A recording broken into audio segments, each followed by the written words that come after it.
Hi friends, welcome to exam theory. तो आज हम लोग इस वीडियो में मेंसुरेशन के 2D और 3D यानी कि क्षेत्रमिति के 2D और 3D में वो सारे प्रश्न देखेंगे जो आरआरबी एनटीपीसी में फेज 1 और फेज 2 में आपको देखने को मिल रही है। तो वीडियो के अंत तक जरूर बने रहिएगा। तो अगर आप इस चैनल पर नए हैं तो हमारे चैनल को सब्सक्राइब जरूर कर लीजिएगा। ये हमारा सोशल मीडिया प्लेटफॉर्म है, आप हमसे यहाँ भी जुड़ सकते हैं। इसके लिंक इस वीडियो के डिस्क्रिप्शन बॉक्स में आपको मिल जाएंगे और इस वीडियो के अपने दोस्तों के साथ शेयर करना बिल्कुल भी नहीं भूलिएगा। तो चलिए बढ़ते हैं आज हम लोग क्वेश्चन की ओर। तो देखेंगे पहला क्वेश्चन। तो इसमें बोला जा रहा है कि एक समचतुर्भुज का परिमाप कितना है, 100 सेंटीमीटर है और इसके विकर्ण का माप 14 सेंटीमीटर है। तो आपसे पूछा जा रहा है कि समचतुर्भुज का क्षेत्रफल यानी कि एरिया क्या होगा। तो सबसे पहले हम समचतुर्भुज के बारे में जो है थोड़ा सा संक्षेप में जान लेंगे। तो यहाँ पे आपको पता होना चाहिए कि समचतुर्भुज के चारों साइड जो है क्या होते हैं, बराबर होते हैं और इसके डायगोनल जो होते हैं एक दूसरे को इक्वली बाइसेक्ट करते हैं और 90 डिग्री पर बाइसेक्ट करते हैं। कितने पे? 90 डिग्री पर बाइसेक्ट करते हैं और एक दूसरे को इक्वली बाइसेक्ट करते हैं, एक दूसरे को इक्वली बाइसेक्ट करते हैं। तो आपको यहाँ पे बोला गया है कि परिमाप कितना है, 40 सेंटीमीटर है। तो यहाँ पे अगर चार साइड है, चार साइड बराबर आपका क्या दिया गया है, 100 सेंटीमीटर, यानी कि एक साइड बराबर आपका कितना आ गया, 25 सेंटीमीटर आ गया, यानी कि साइड इसका कितना है, 25 सेंटीमीटर है। और यहाँ पे विकर्ण कितना दिया गया, 14 सेंटीमीटर दिया गया। तो आपको बोला गया है कि इक्वली विभाजित करता है। तो आपको यहाँ से यहाँ तक का वैल्यू जो है क्या हो जाएगा, 7 सेंटीमीटर हो जाएगा। तो आपको निकालना है पहले यहाँ से यहाँ तक का जो है हाफ डायगोनल का, अपोजिट के हाफ डायगोनल का जो आपको वैल्यू निकालना है। फिर उसके बाद जो है क्या करेंगे, फुल डायगोनल का वैल्यू निकाल लेंगे। और आपका एरिया का फॉर्मूला होता है half into D1 into D2 होता है, यानी कि पहला डायगोनल इंटू दूसरा डायगोनल का गुणज होता है। तो यहाँ पे देख लेंगे 25 है, यहाँ पे जो है 90 डिग्री का कोण बना रहा है, यहाँ पे 7 है। तो यहाँ पे जो है आप आसानी से जो है यहाँ से इसका मान यानी कि OB का मान यहाँ पे मान लेते हैं। तो OB जो है आप आसानी से निकाल लेंगे। तो OB निकालने के लिए क्या करेंगे, 25 का स्क्वायर और माइनस क्या करेंगे, 7 का स्क्वायर करेंगे। तो 25 का आपका 625 हो जाता है, 7 का स्क्वायर 49 हो जाता है, यानी कि 625 में से 49 जाएगा तो आपका कितना बचेगा, 576, यानी कि OB आपका कितना आ जाएगा, 24 आ जाएगा। तो यहाँ पे OB जो है आपका कितना आ गया, 24, यानी कि फुल डायगोनल जो है आपका कितना हो जाएगा, 48 हो जाएगा। तो एक डायगोनल आपका 48 हो गया और एक डायगोनल आपका कितना दिया हुआ था, 14 दिया हुआ था। तो आप क्या करेंगे, एरिया आपका आसानी से निकल जाएगा। हाफ इंटू क्या करना है, D1 यहाँ पे आपका हो गया 48 इंटू D2 आपका कितना दिया गया, 14 दिया गया। तो 2 से यहाँ पे काट देंगे 7 बार में, आप यहाँ पे 48 से क्या करेंगे, 7 से गुना कर देंगे। तो आपका कितना आ जाएगा, 8 7 56, 5 यानी कि 7 चौका 28, 5 कितना हो जाता है 33, यानी कि 336 सेंटीमीटर जो है सेंटीमीटर स्क्वायर आपका आंसर आ जाएगा। यानी कि आपका ऑप्शन नंबर 3 जो है बिल्कुल सही होगा। तो चलिए बढ़ते हैं नेक्स्ट क्वेश्चन की ओर। तो देखेंगे क्वेश्चन नंबर 2। इसमें भी जो आपका समचतुर्भुज के सवाल है। तो इसमें बोला जा रहा है कि यदि किसी समचतुर्भुज की एक भुजा तथा उसके विकर्ण का माप जो है क्रमशः कितना है। तो यहाँ पे 10 सेंटीमीटर जो आपका क्या दिया गया, भुजा का माप दिया गया और 16 सेंटीमीटर एक विकर्ण दिया गया। तो उसका क्षेत्रफल यानी कि एरिया पूछा जा रहा था। तो एरिया का जो है अभी आपको बताया गया कि हाफ इंटू क्या होता है, D1 इंटू D2 होता है।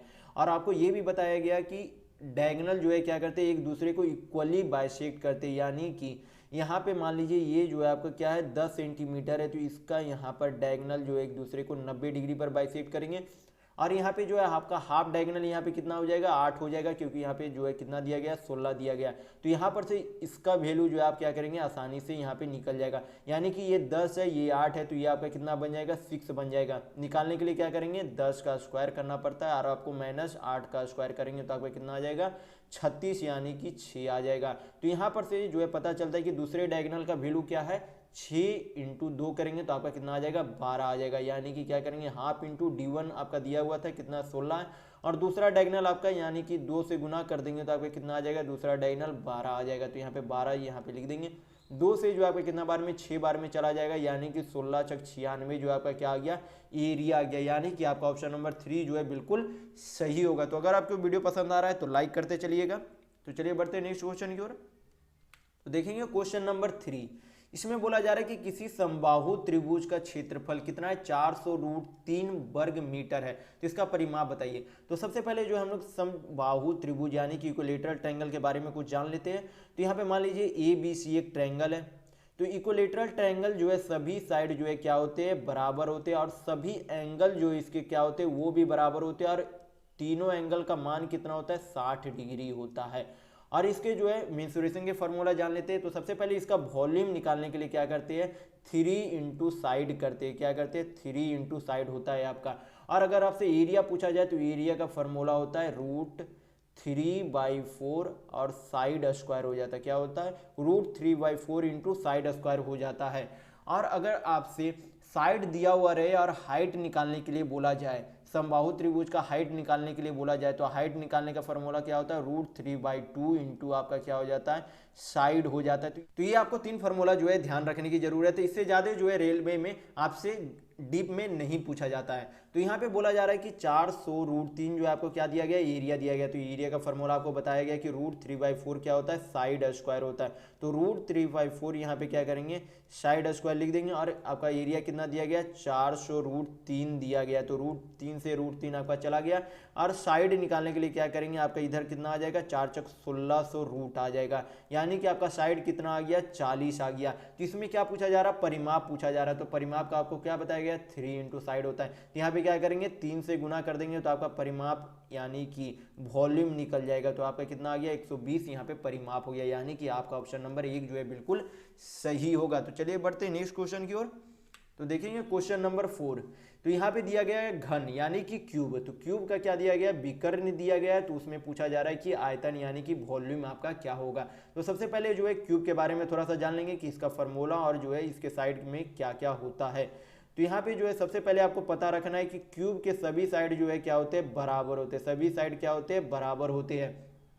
और इसका वॉल्यूम का फॉर्मूला क्या होता है, वॉल्यूम यानी कि क्या हो गया आपका आयतन। तो वॉल्यूम का फॉर्मूला आपका क्या होता है, यहाँ पे वॉल्यूम का आपका फॉर्मूला हो जाता है AQ। साइड को क्या मान लेंगे, इस समय A मान लेंगे। साइड को A मान लीजिए यहाँ पे, तो आपका वॉल्यूम क्या हो जाएगा, AQ हो जाएगा। और यहाँ पे अगर आपसे डायगोनल पूछा जाए तो आपका क्या हो जाता है, √3 इंटू A हो जाता है। और अगर आपसे एरिया पूछा जाए तो एरिया का आपका फॉर्मूला हो जाता है 6A² हो जाता है। तो ये तीनों फॉर्मूला जो आपको याद रखने की जरूरत है। तो यहाँ पे देखेंगे, यहाँ पे क्या दिया गया है, विकर्ण दिया गया। तो डायगोनल का आपको फॉर्मूला क्या बताया गया, विकर्ण का √3A। तो √3A बराबर आपका क्या दिया गया, √12 दिया गया। तो 3 से 12 को काटेंगे कितने बार में चला जाएगा, 4 बार में चला जाएगा। तो यानी कि A यानी कि साइड का वैल्यू आपका कितना आएगा, √4। तो √4 को क्या मैं दूर लिख सकता हूँ, तो 2 बिल्कुल भी आपसे लिखा जा सकता है। और इसी यहाँ पे जो आयतन यानी कि वॉल्यूम पूछा जा रहा है, तो वॉल्यूम का यहाँ पे फॉर्मूला आपको क्या बताया गया, AQ यानी कि साइड क्यू पूछा गया। तो 2 का क्यू करेंगे आपका कितना आ जाएगा, 2 दूनी 4 दूनी 8, यानी कि 8 सेंटीमीटर क्यू जो है क्या हो जाएगा, आपका वॉल्यूम हो जाएगा। यानी कि आपका ऑप्शन नंबर 1 जो है बिल्कुल सही होगा। तो चलिए बढ़ते इसी के साथ नेक्स्ट क्वेश्चन की ओर। तो देखेंगे क्वेश्चन नंबर 5। यहाँ पे बोला जा रहा है कि यदि दो घनों के आयतनों का अनुपात, आयतन आपको वॉल्यूम, यहाँ पे वॉल्यूम का आपको फॉर्मूला क्या बताया गया था, AQ बताया गया था। तो यहाँ पे वॉल्यूम का जो है अनुपात दिया गया है दो घनों का, यानी कि दो क्यूब का, यहाँ पे आयतनों का अनुपात दिया गया और भुजाओं का अनुपात यानी कि साइड का अनुपात यहाँ पे पूछा गया है। तो आपको मान लेंगे कि A1 जो है आपको क्या है, पहला घन का जो है A1 साइड है, उसका जो है वॉल्यूम का फॉर्मूला क्या होता है, AQ होता है। और दूसरे को क्या मान लेंगे, A2 मान लेंगे, जिसका कि Q जो है क्या होता है, वॉल्यूम होता है। आपको क्या दिया गया है, 27/1 दिया गया है वॉल्यूम। तो यहाँ पे जो है क्या करेंगे, जब यहाँ पे क्यूब से उधर क्या करेंगे, अंडर रूट क्यूब रूट में वहाँ पे जो है कर देंगे, उसे उधर रिटर्न कर देंगे। तो यहाँ पे आपका क्या बन गया, क्यूब रूट बन गया। यहाँ पे 27/1 हो गया, तो तोड़ेंगे तो यहाँ पे कितना चला आएगा, आपका 3/1 आपका आ जाएगा। यानी कि आपका दोनों क्यूब का जो है भुजा कितना आ गया, 3/1, यानी कि 3:1 जो है उनके भुजाओं का अनुपात आ गया है। तो इस हिसाब से जो है आपका ऑप्शन नंबर 1 बिल्कुल सही होगा। तो चलिए देखेंगे नेक्स्ट क्वेश्चन की ओर। तो देखेंगे क्वेश्चन नंबर 6। तो यहाँ पे बोला जा रहा है कि यदि दो घनों का आयतन कितना है, 27 और 64 है, तो 27/64 है, तो उसके संपूर्ण पृष्ठ क्षेत्रफल का आपको अनुपात बताना है। तो आपको पहले बताया गया है कि AQ जो है क्या होता है, वॉल्यूम होता है किसी भी घन का। तो यहाँ पे A1 मान लेंगे पहले घन और A2 मान लेंगे दूसरे घन का साइड मान लेंगे। और दोनों का जो है कितना दिया गया, 27/64 दिया गया है। तो इसे जो है क्या करेंगे, A1 और A2 जो है आपका क्या आ जाएगा, उधर क्यूब रूट भेजेंगे तो आपका कितना बन जाएगा, 3/4 बन जाएगा, क्योंकि 3 × 9 = 27 होता है, 4 × 16 = 64 होता है।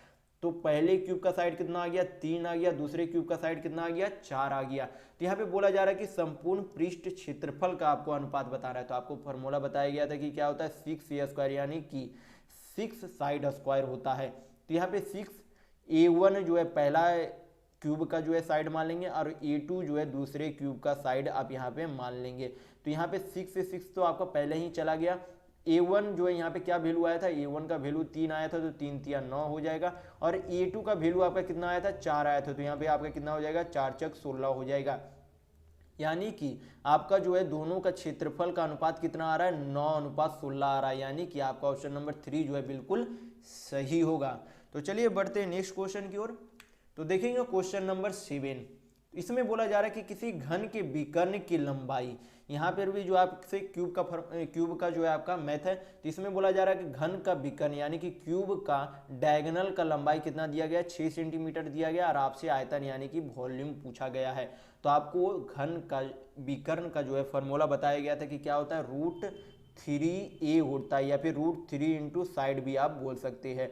तो इक्वल टू जो है क्या दिया गया, 6 दिया गया। तो जब इसे जो है डिवाइड करेंगे, √3 जब आप इधर इसको लेकर जाएंगे, इधर जो है इसे लेकर जाएंगे, तो आपका क्या इसे लिख सकते हैं, साइड आपका कितना आ जाएगा, साइड आपका आ जाएगा 2√3 आ जाएगा। फिर यहाँ पे देखेंगे आपसे पूछा क्या जा रहा है, आयतन। तो आयतन का फॉर्मूला क्या होता है, AQ होता है। तो AQ यानी कि साइड क्यू, तो 2√3 का क्या करेंगे, क्यूब कर देंगे।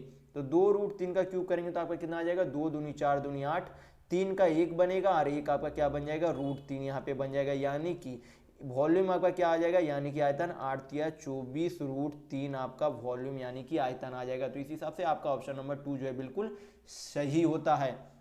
तो देखेंगे क्वेश्चन नंबर 8। यहाँ पे बोला जा रहा है कि दो संख्याओं का आयतन 2:3 है और उनके आधारों की त्रिज्या यानी कि रेडियस क्या दिया गया है, 1:2 दिया गया है। तो सबसे पहले शंकु के जो है सारे फॉर्मूले हम लोग क्या करेंगे, जान लेंगे कि शंकु के कितने सारे फॉर्मूले होते हैं और क्या क्या उसके मान होते हैं। तो यहाँ पे सबसे पहले इसके आपके वॉल्यूम जो है यानी कि आयतन आपका क्या हो जाता है, 1/3 पाई r स्क्वायर EH हो जाता है।